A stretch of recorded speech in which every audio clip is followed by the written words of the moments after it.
Joanno, okazją do naszego spotkania jest ważne wydarzenie. Powiedz proszę, co to będzie, kiedy i jak możemy dołączyć. Tym wydarzeniem jest konferencja o chorowaniu po ludzku, którą organizuje Fundacja Ludzie i Medycyna. Odbędzie się ona 10 lutego, czyli w sumie już niedługo. Można dołączyć online. Wystarczy wejść na stronę Ludzie i Medycyna Konferencja 2024 albo po prostu na stronę Ludzie i Medycyna i tam znajdziecie link do wydarzenia i zarejestrować się na platformie Gridali. To jest duża platforma, która technicznie ogarnia całe wydarzenie.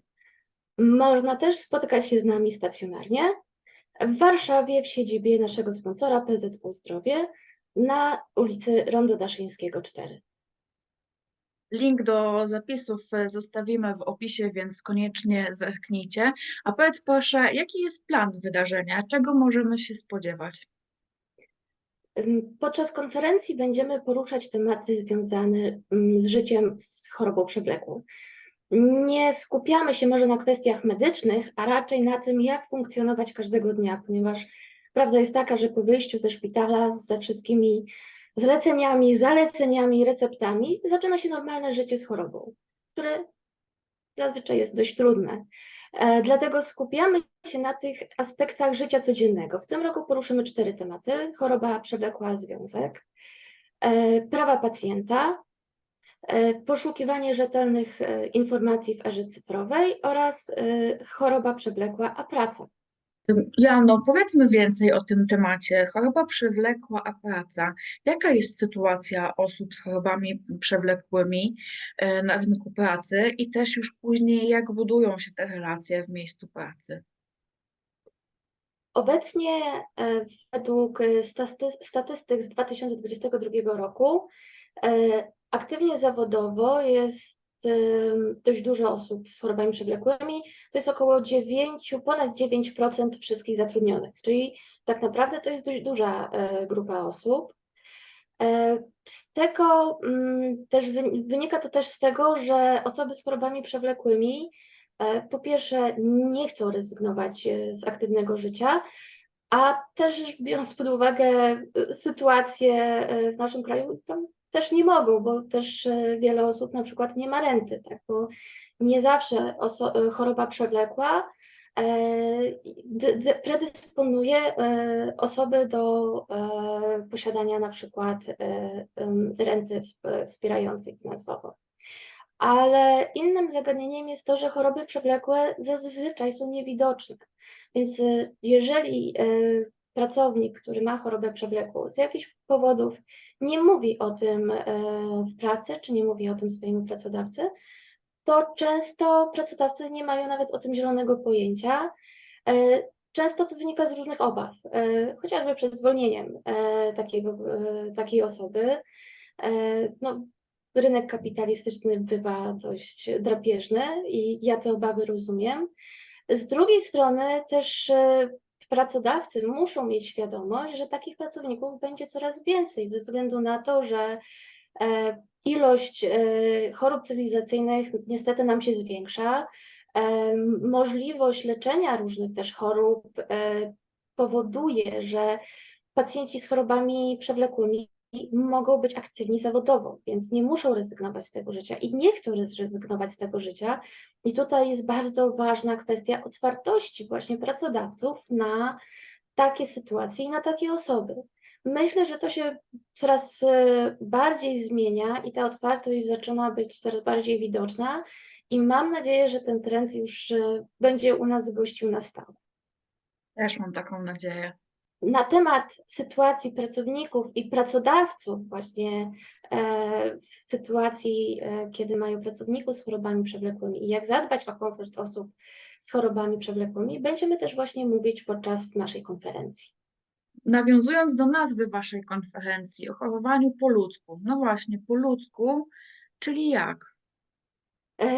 No więc właśnie, to jest tak, że na naszej konferencji będą występować oczywiście też specjaliści, między innymi lekarze, ale też będą występować pacjenci, którzy z dużym doświadczeniem swoim życiowo-chorobowym przekazują wiedzę i doświadczenie, jak radzić sobie w trudnych momentach, jak godzić życie, zwyczajne życie z chorobą, ponieważ choroba przewlekła w sumie wnika w każdą dziedzinę i przestrzeń naszego życia, zarówno właśnie też zawodową, jak i tą prywatną. I będą mówić o swoich doświadczeniach i pomysłach, jakie rozwiązywali problemy. A jak my, jako bliscy osób chorujących przewlekle, możemy się zachowywać? Jak wspierać ich w tym procesie? Czy na przykład lepiej pocieszać, mówić, wszystko będzie dobrze, to w ogóle nie jest nic ważnego, czy wręcz może przeciwnie, może bardziej w jakimś sensie litować się, żałować? Jak powinniśmy się zachować? Prawda jest taka, że ani jedno, ani drugie rozwiązanie, które tutaj podałaś, nie jest dobre, bo pierwsza opcja, czyli że zawsze wszystko będzie dobrze, nikt nie jest w stanie z tego zagwarantować. Litowanie też nie jest dobre, ponieważ żaden pacjent nie chce litości. Pacjenci chcą zrozumienia, chcą bycia usłyszanym przede wszystkim, czyli to najważniejsze, co mogą dać bliscy, to przede wszystkim uwaga, empatia ogromna i zrozumienie problemów, z którymi się muszą zmagać pacjenci każdego dnia. Ponieważ choroba wpływa na nasze aspekty fizyczne, ale też emocjonalne i psychiczne, więc właśnie nie negowanie, że wszystko będzie dobrze, bo nie zawsze jest dobrze, czasem jest naprawdę fatalnie. I mówienie w tym momencie, że wszystko jest dobre, będzie dobrze, doprowadza tylko naprawdę albo do rezygnacji, albo do złości u pacjentów. A też z drugiej strony litowanie się nie jest żadną pomocą. Takie realne wsparcie to jest właśnie to wsparcie, empatię, słuchanie i zapytanie, jak mogę Ci pomóc? Co mogę dla Ciebie zrobić? Czasem wystarczy po prostu posiedzieć, pomilczeć albo gdzieś wspólnie wyjść. Rozwiązania są różne i te rozwiązania po prostu warto wypracować razem. To na koniec może jeszcze wyjaśnimy, czym są choroby przewlekłe. Choroby przewlekłe to są choroby, z którymi pacjenci po otrzymaniu diagnozy zmagają się do końca życia.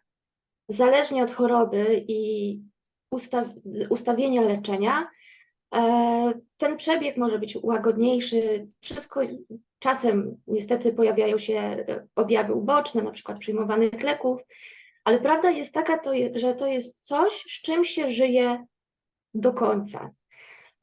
Długość życia jest różna, zależnie od choroby, z czasu rozpoczęcia choroby. No, chorobami przewlekłymi jest większość chorób cywilizacyjnych, na przykład, z którymi teraz się zmagamy, takich jak cukrzyca, nadciśnienie, zaburzenia choroby sercowo-naczyniowe. Choroby przewlekłe zaczynają się też w różnym wieku, od głębokiego dzieciństwa po okres chyba najsilniej taki właśnie senioralny, czyli 50, 60, później plus. Zależnie od tego, jakie mamy geny czy predyspozycje i jak żyjemy, też jesteśmy mniej lub bardziej na te choroby narażeni. Za to im wcześniej się te choroby zaczynają, tym dłużej trwają i tym to życie z tą chorobą jest większym wyzwaniem. Świetna idea takiej konferencji. Bardzo dziękuję za nią. Życzę powodzenia i też serdecznie zapraszamy wszystkich, także osoby posługujące się polskim językiem migowym, bo wydarzenie będzie tłumaczone na PJM, więc zachęcam do dołączenia. Link zostawiamy w opisie. Tobie, Anno, też bardzo dziękuję. Trzymam Bardzo kciuki Ci i dziękuję. widzimy się już na konferencji. Do zobaczenia. Dziękuję, pa.